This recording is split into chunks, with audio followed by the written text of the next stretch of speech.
What's up, guys? Bang, bang. There has been a massive couple of weeks in the Bitcoin industry.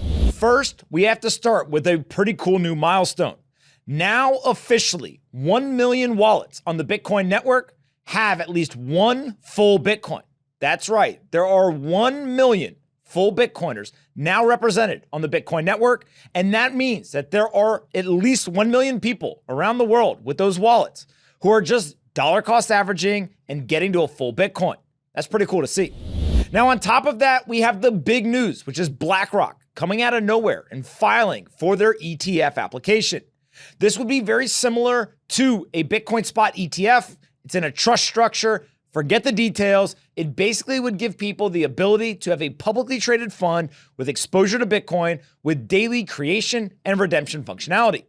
Now, the SEC has said, hold on, wait a second. You guys need to give us a little bit more details, specifically around the surveillance, sharing agreements, and what exact exchange you're going to be partnering with. But I do believe that BlackRock, which has 575 wins out of 576 attempts, is going to get this ETF eventually approved.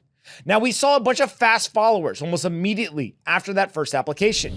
We saw Fidelity, we've seen Valkyrie, and many others all come forward and say, we want the Bitcoin spot ETF type product as well. And so now the SEC is going to have to wait and see. Are they going to approve these or are they not? The big dogs are banging at the door and they want into the game.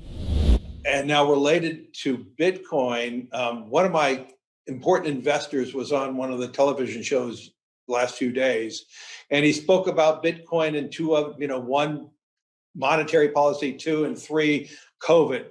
The hits on BlackRock's on our website was 3,000 on COVID, 3,000 hits on a monetary policy, and 600,000 hits on Bitcoin.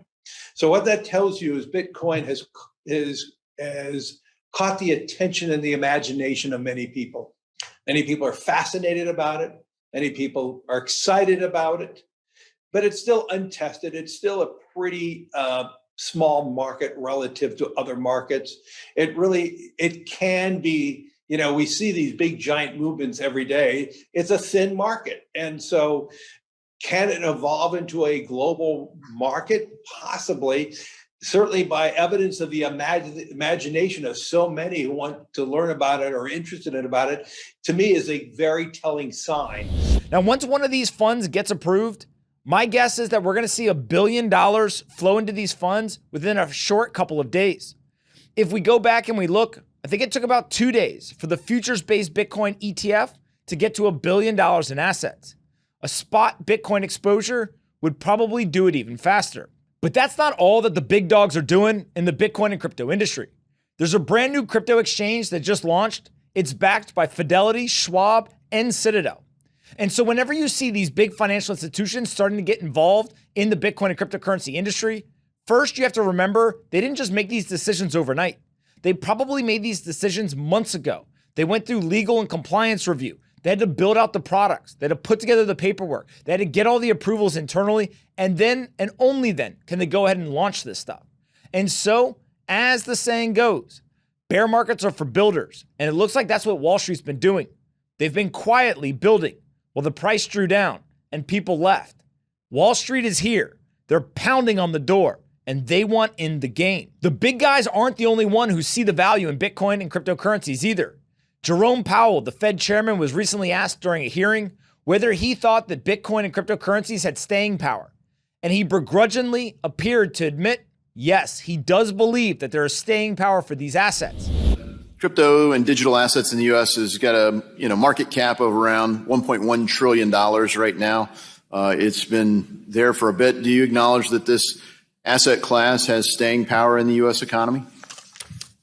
It appears to have some staying power. Of course, that 2.1 trillion was, what was that a year ago? A lot higher.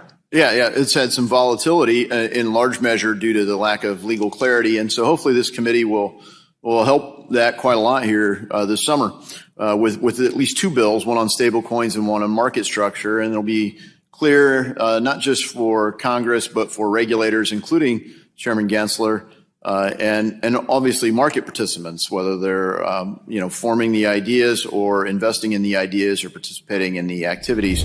Now, that's not surprising. The overall industry market cap is over $1 trillion. Bitcoin itself is over a $500 billion market cap. And so the market has spoken. They believe these assets have value. They are allocating hundreds of billions, if not trillion plus dollars to the industry. And it's very unlikely that you're going to see it go away. Now, there is a question of how big will it get? How long will it take? But staying power is not one of the things that anyone is really questioning anymore. Even the Fed chairman is now openly saying it.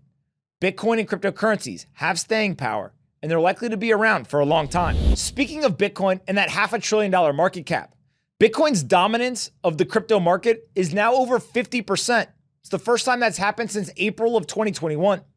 Bitcoin has been the king, and Bitcoin remains the king of the industry. I don't think that'll change anytime soon. Bitcoin having more than 50% market share tells you that the market has deemed it the most valuable, but also has the highest probability of success moving forward. There's a lot of people with opinions. There's a lot of tribalism in the industry, but I prefer just to look at what the market is telling you.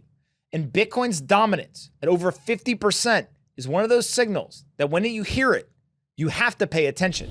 One person and one company that's been paying attention and has been laser focused is Michael Saylor and MicroStrategy. They recently announced that MicroStrategy bought another 12,333 Bitcoin. That's right. MicroStrategy, a single publicly traded company, now owns more than 152,333 Bitcoin. They spent about $4.5 billion to buy it, and they obviously are very bullish and plan to hold for the long term. It is not uncommon for public companies to do things in terms of managing their treasury, but it is very uncommon for a company to put Bitcoin on their balance sheet and for someone to be so laser focused that regardless of whether the price is up or down, they just continue to dollar cost average and accumulate Bitcoin. MicroStrategy now owns more than 0.5% of all Bitcoin that will ever be in circulation.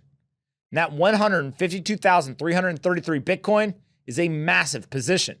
So we're going to see whether it's going to work out for them or not. Now, what is interesting is they are now profitable on that position. Bitcoin recently traded over $31,000, meaning that Bitcoin is up 86% to start the year. Bitcoin's year-to-date return of 86% is mind-blowing because if you look at the headlines, if you look at the mainstream media, no one's paying attention. People seem to just want to talk about the fact that Bitcoin is down so significantly from its all-time high of $69,000 back in November of 2021. 86% to start the year is a big number. And companies like MicroStrategy that now own 152,333 Bitcoin should tell you something. And then the market dominance of over 50%. And then Wall Street banging on the door. And over 1 million wallet addresses having at least one full Bitcoin on the Bitcoin network. All these data points seem to be bullish. So it's shocking to me that so many people are negative, so many people seem to be leaving, and so many people seem to be disinterested. But that's how bear markets work. Pay attention to the data. The market is screaming all sorts of signals. It's up to you to make sure that you're listening, and then you've got to decide for yourself. You got to do your own research. You got to figure out what should you do for yourself and your portfolio.